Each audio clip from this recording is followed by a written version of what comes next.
Doctor, my eyes have seen the years and the slow parade of fears without crying. Now I want to understand. I have done. David, button up properly first. No bit like gangster that. My name is Chong Luk Shin. I've been in Hakka Church since around 1957. Give and take, and I'm 70 this year. So y'all can go and work out how many years I've been in church. Well, in the late 50s, Singapore are very colonial.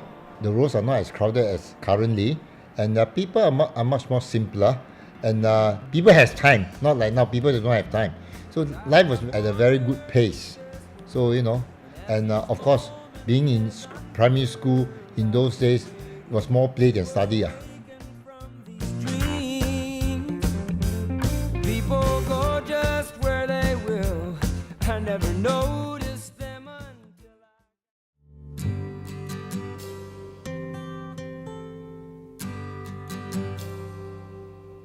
It's not time to make a change. Just relax, take it easy. You're still young, that's your fault. I came to church because of my parents. My father is a businessman, so there was a Hakka businessman that brought him to Hakka Church. And at that time, I was about 7 to 8 years old. So, Sunday going out was a big thing. So I came to Hakka Church, not knowing there was Hakka Church. And I stayed in Hakka Church since the age of 7. But I never got to know the Lord until when I was 13 years old, when I was in Sec 1. Because I have a very weird hobby. People like to collect stamps, collect bus tickets. I like to collect tracts, but I don't read them. I just collect because I like the pictures. So one Sunday, when I was about 13, going 14, on the way to church, one tract that I forgot to file dropped out of my Bible. And I read that tract, and it was on the way to church that I accepted Christ. When I joined 57, that time the church was already worshipping in YMCA at Seligi Road. In 58, because the church expanded tremendously by the grace of God, and also Seligi YMCA the lease was up or something like that, they were demolished. So the church bought over the old bungalow where the Church of Malaysia is. But then because it was not big enough, so a majority of us left and went to Evelyn Road in 1958, and that was where we bought the bungalow. I mean, it's an old-fashioned colonial bungalow where the downstairs is actually the dining hall and the living room, all right? And then as you go in from the main door, to the left is a one room, all right, which was ultimately used as a church office.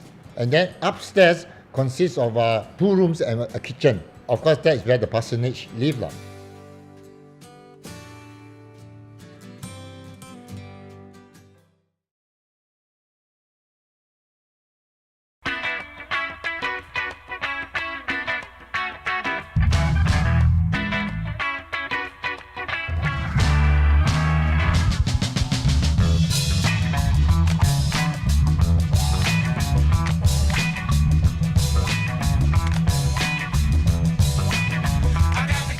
In 65, God bless us tremendously. They become to a point that the hall was not able to contain us, because imagine it's a living room, So at best we had only about less than 100, plus one little corner for the choir and all that. You don't have a lot of space, and some people sitting at extreme left cannot see the pulpit because it's an elongated landscape size way of sitting. So God impressed upon the LCC then to take a step of faith to actually build the church. And besides having to loan the money from the General Conference, the remaining of it came from members.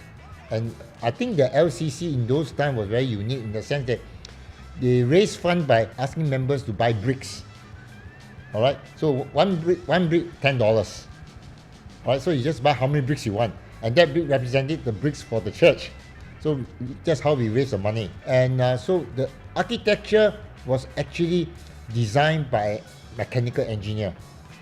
right? That's why the roof looks so unique. It's actually a very mathematical structure, right? And of course, we then had also one of our own member who's an architect. So he worked together with this guy, and he looked at it and he's certified, and that's why he started to build in '65.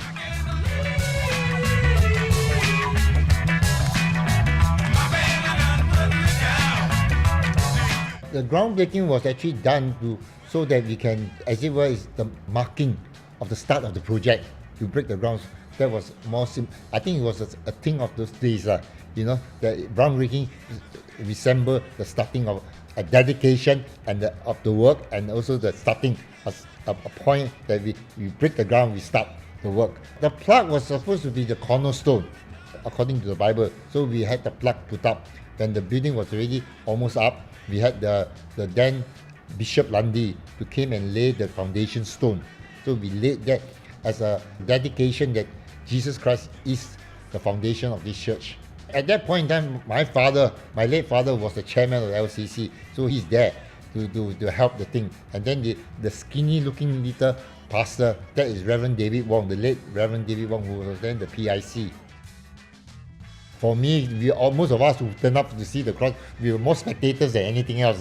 We have never seen RAF helicopter coming down and do that. And I think it's not only for the church members, but also for the neighborhood. It's almost like a big thing.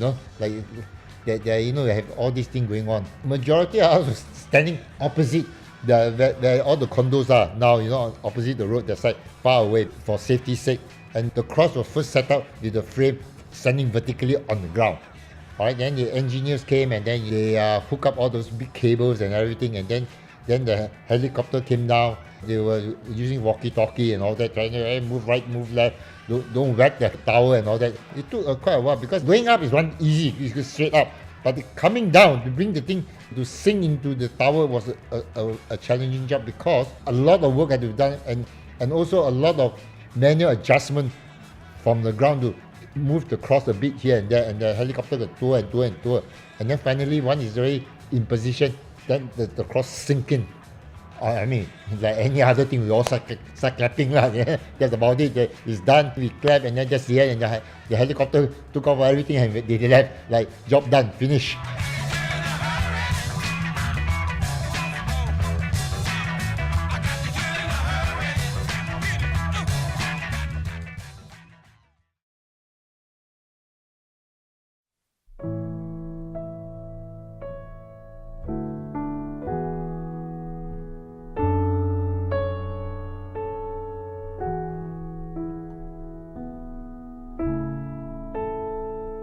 I mean, after the construction of the church, God was very faithful. We grew in numbers. Of course, over the years, our church has the ups and downs. But I think the one thing that unique about Hakka Church is that we are warm. We are warm and we are a family. We are very closely knitted. It's good and bad in this sense. Newcomers find it hard to break into that fellowship. So we need to be mindful. But we need to be mindful that as we expand, there will be new members, and we need to embrace them consciously, because if subconsciously we will go back into our default mode.